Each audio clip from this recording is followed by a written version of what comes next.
In this video, we're going to look at permutations of n objects with repetitions. So for instance, how many arrangements are there of the letters in parallel? So this is harder than before because in parallel you've got two A's and three L's, and that's going to affect the number of arrangements. Now, before we look at a tricky case like parallel, let's look at a much simpler example like the letters in the word Bob. So B-O-B, how many arrangements are there? Now, this is a simple enough case that we could just list all of them. So let's just do that. Well, it's either B, B, O, or B, O, B, or O, B, B. These are the three options. So the answer to this is 3. But let's think about what sort of mathematics we could use to have gotten that answer. Well, consider if the letters were in fact B1, B2, and O. So I'm treating these two letters as if they were different because we know how to deal with cases where letters are different.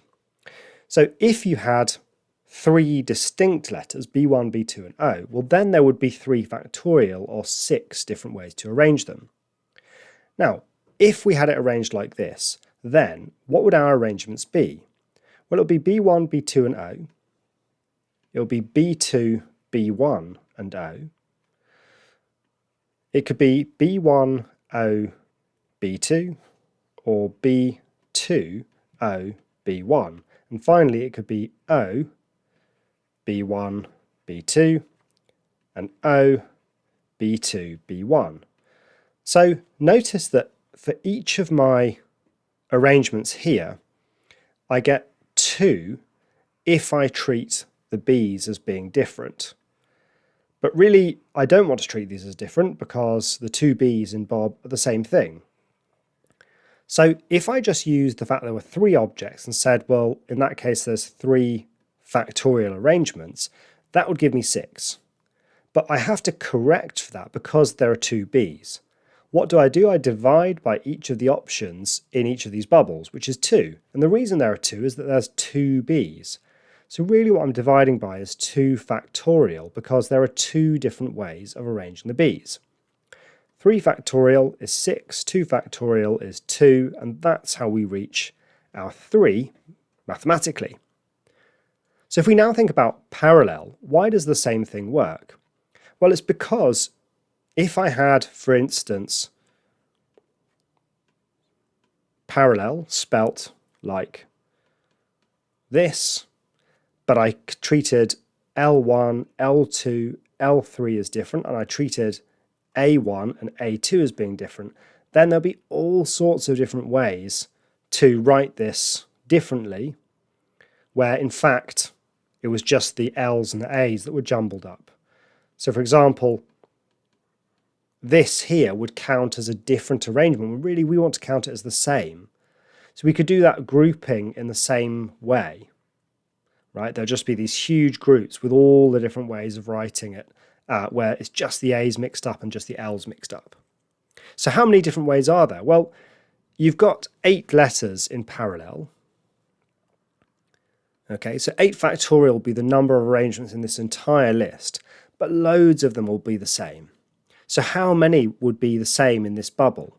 Well, you have 2 A's, so that's going to give you 2 factorial different ways to shuffle around the A's, and you've got 3 L's, so that's 3 factorial different ways to shuffle around the L's.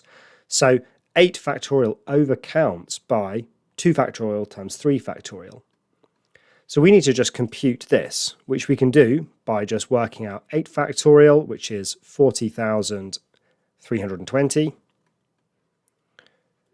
and dividing that by 2 times 6, and that gives us 3,360, and so that's the number of arrangements there are of the letters in parallel.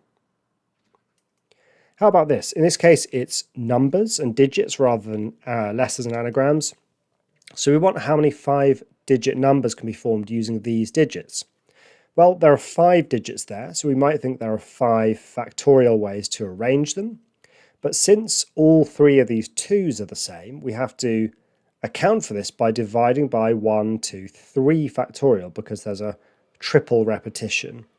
So 5 factorial is 120, 3 factorial is 6. We do that division and we get 20. So there are 20 different 5-digit numbers that can be formed using these digits. Okay, this question looks a little bit different, but really it's based on the same sort of principle. So 8 coins are placed on a table in a row, showing either heads or tails. How many arrangements of heads/tails are possible? Well, for this one, just consider what your options are in each case.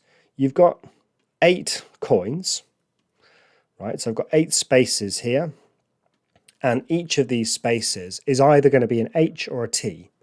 So just think, well, how many options do I have here? Well, it's H or T. So I've got 2 options here, 2 options here, 2 options here, and so on 8 times. And if I change any of those, it would be a different arrangement. So there's 2 times 2 times 2, etc. 8 times, or 2 to the 8 different ways of arranging these. So 2 to the power of 8 is 256. How about this? How many arrangements are possible given that 3 coins show heads and 5 show tails? So 3 coins show heads, so that's H, H, H, and 5 show tails. So here are the 5 tails. Now we can just think about this as an anagram problem rather than a coin problem. Just think, how many different anagrams are there of 3 H's and 5 T's? Well, we know how to solve that. You've got 8 objects, so that's 8 factorial, but there's 3 repetitions of H's, so divide by 3 factorial, and 5 repetitions of the T's, so divide by 5 factorial, and then we just compute. So 8 factorial is 40,320, and we're going to divide that by 3 factorial, which is 6, and 5 factorial, which is 120. So pretty big numbers here, but we can just key that all into the calculator. 40,320 divided by 6 and also divided by 120 gives 56. So there are 56 different arrangements of 3 coins showing heads and 5 showing tails.